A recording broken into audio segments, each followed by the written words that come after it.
Bismillahirrahmanirrahim. Yang berikutnya adalah sholat sunnah asar, ya. Yang tidak boleh itu sholat sunnah setelah asar, haram, ya, tidak boleh, ya. Karena tidak ada sholat sunnah setelah asar, ya. Kalau dalam mazhab Syafi'i kecuali ada sebab. Ada sebab itu kalau masuk ke masjid setelah asar dia sholat sunnah tahiyatul masjid. Atau ada jenazah yang mau dikuburkan dia sholat jenazah, itu sholat sunnah setelah asar tidak apa-apa karena ada sebab, ya. Atau sholat sunnah wudhu dan lain sebagainya, ya. Nah ini yang dimaksud adalah sholat sunnah asar sebelum asar. Apa keutamaannya?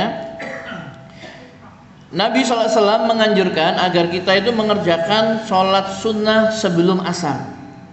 Berapa? 4 rakaat, ya. Dari Ibnu Umar radhiyallahu anhuma, dari Nabi SAW beliau bersabda, rahimallahu imra'an shalla qabla al-asri arba'an. Allah merahmati kepada seseorang yang mengerjakan sholat 4 rakaat sebelum asar, ya. Hadis ini sahih diriwayatkan oleh At-Tirmidzi dan Abu Dawud, ya. Ada dalam Sahih At-Tirmidzi, ya. Jadi kata Rasulullah SAW, Allah melimpahkan rahmat kepada orang yang mengerjakan sholat 4 rakaat sebelum asar. Tapi ini bukan muakkadah, ya. Sholat asarnya itu kan tidak ada yang sunnah muakkadah, toh. Yang ada kan 2 rakaat sebelum duhur, 2 rakaat setelah duhur, 2 rakaat setelah maghrib, 2 rakaat setelah isya, 2 rakaat sebelum subuh. Asar tidak ada sholat sunnah muakkadah, ya. Sehingga banyak orang mengatakan tidak ada sholat sunnah asar itu sebelum asar, ya.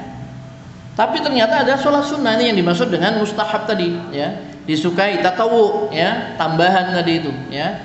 Nabi mengatakan, ya, dari Ibnu Umar, Rasulullah SAW mengatakan Allah melimpahkan rahmat kepada orang yang sholat 4 rakaat sebelum asar, ya.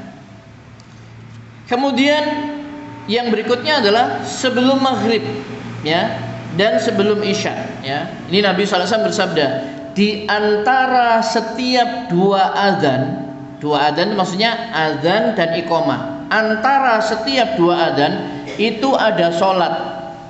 Di antara setiap dua adzan itu ada sholat. Kemudian beliau bersabda pada ketiga kalinya, bagi siapa yang mau, ya. Maka sholat sunnah sebelum maghrib dan sholat sunnah sebelum isya itu bukan termasuk sholat sunnah muakkadah yang sangat ditekankan sama Nabi SAW. Cuma beliau mengatakan antara adzan dan iqamah itu ada sholat sunnah. Antara dua adzan, ya, adzan dan iqamah itu ada sholat sunnah. Pada ketiga kalinya beliau mengatakan bagi siapa yang menghendaki, siapa yang mau, yang enggak ya enggak apa-apa, ya. Cuma begini, sholat sunnah tadi keutamanya apa? Menutup amalan-amalan wajib yang kurang sempurna. Kemudian Nabi mengatakan, ketahuilah sesungguhnya sebaik-baik amalan kalian itu adalah sholat. Kemudian Nabi SAW juga mengatakan kepada seorang pelayan beliau yang biasa menyiapkan air ketika beliau berwudu dan lain sebagainya. Nabi SAW mengatakan, mintalah. Maksudnya sahabat tadi itu ingin apa, Nabi akan memintakan kepada Allah. Mintalah, kamu kepingin apa, begitu kira-kira, ya. Permintaannya cuma satu, saya ingin menemani anda di surga ya Rasulullah. Tidak minta kaya, minta kedudukan, minta masuk surga biasa, enggak. Saya ingin menyertai anda di surga ya Rasulullah. Sudah itu aja. Iya, sudah itu saja, tidak ada yang lain, ya. Jadi cita-citanya itu tinggi, ingin bersama Rasulullah di surga. Kemudian apa pesan Rasulullah? Baiklah, kalau begitu untuk memenuhi keinginanmu tadi itu, bantulah dengan memperbanyak sujud. Maksudnya perbanyak sholat. Karena setiap kali seorang itu sujud sholat, diangkat derajatnya oleh Allah Subhanahu wa ta'ala. Tentu yang dimaksud di sini adalah sholat nafilah tadi itu, ya. Dan yang keempat, Nabi katakan apa? Saat terdekat seorang hamba dengan Robnya itu adalah pada saat sujud. Maksudnya pada saat sholat. Itulah saat hamba itu terdekat dengan Allah Subhanahu wa ta'ala. Karena di situ dia memuji Allah, mensucikan Allah, mengagungkan Allah, mohon ampun kepada Allah, berdoa kepada Allah dalam sholat, ya. Maka Rasulullah SAW mengatakan, perbanyaklah berdoa ketika sujud. Maksudnya pada saat sholat itu, ya, baik pada saat sujud atau at-tahiyat akhir itu sebelum salam, berdoalah kepada Allah Subhanahu Wa Taala. Dan doa ketika sholat itu lebih utama daripada di luar sholat. Ya, jadi makanya kan banyak sekali doa-doa yang diajarkan Nabi Sallallahu Alaihi Wasallam, ya. Ketika selesai sholat, setelah innaka hamidum majid atau fil alamina innaka hamidum majid, doa yang disuruh Rasulullah SAW baca dalam sholat itu berlindung, Allahumma inni a'udzubika min adzabi jahannam wa min adzabil qabri wa min fitnatil mahya wal mamat wa min syarri fitnatil masiihid dajjal. Ya Allah, aku berlindung kepadamu dari azab jahannam, dari azab kubur, dari fitnah hidup dan mati, dari keburukan fitnahnya al-masihid dajjal. Itu yang Nabi SAW baca setiap sholat sebelum salam, ya. Dan Rasulullah SAW mengajarkan kepada para sahabat, dan Rasulullah SAW menyuruh sahabat untuk berdoa dengan doa tersebut. Kemudian ada lagi yang Nabi SAW pesankan kepada Mu'ad bin Jabal, yaitu doa Allahumma a'inni ala zikrika wa syukrika wa husni ibadatik. Ya Allah, tolong saya untuk selalu zikir kepadamu, selalu bersyukur kepadamu, dan memperbaiki ibadahku kepadamu. Itu kepada Mu'ad bin Jabal. Kepada Abu Bakar As-Siddiq, Allahumma inni zalamtu nafsi dzulman katsira wa la yaghfiru dzunuba illa anta faghfir li maghfiratan min indik warhamni innaka antal ghafurur rahim.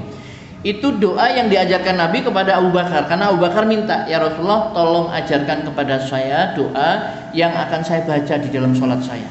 Ucapkan Allahumma inni dzalamtu nafsi, ya Allah, sesungguhnya aku telah mendolimi diriku sendiri, dzulman katsira, dengan kedoliman yang sangat banyak, wala yaghfirudz dzunuba illa anta, dan tidak ada yang mengampuni dosa kecuali hanya Engkau, ya Allah. Faghfirli maghfiratan min indik, maka ampunilah aku, ya Allah, dengan ampunan maghfirah dari sisimu. Warhamni, dan kasihanilah aku, rahmatilah aku, innaka antal ghafurur rahim, sungguhnya Engkau Maha Pengampun lagi Maha Penyayang. Ya. Kemudian Allah sendiri dalam hadis, ya, Rasulullah SAW itu diajari oleh Allah SWT dalam mimpinya. Rasulullah bermimpi, ya, diajari oleh Allah supaya Nabi berdoa di dalam sholat. Allahumma inni as'aluka fi'lal khairat wa tarkal munkarat wa hubbal masakin, dan seterusnya, ya. Ya Allah, aku mohon kepadamu agar bisa mengerjakan semua kebaikan dan meninggalkan semua keburukan dan mencintai orang-orang miskin. Jadi ibu-ibu sekalian yang dirahmati Allah Subhanahu wa taala, doa di dalam sholat itu banyak sekali. Panjenengan bisa berdoa apa saja di situ. Nah, itu tadi diantara doa-doa yang diajarkan oleh Nabi kepada sahabat, kepada Abu Bakar, kepada Mu'ad bin Jabal, yang beliau ajarkan kepada seluruh sahabat, berlindung dari 4 hal itu, ya. Jadi ini sholat ini istimewa sekali, ya. Sehingga kata Rasulullah SAW, kalau memang itu keinginanmu, ya, maka tolong bantu dengan memperbanyak sujud. Maksudnya memperbanyak sholat, ya. Baik. Nabi SAW bersabda, "Shallu qabla sholatil maghrib." Sholatlah kalian sebelum sholat maghrib.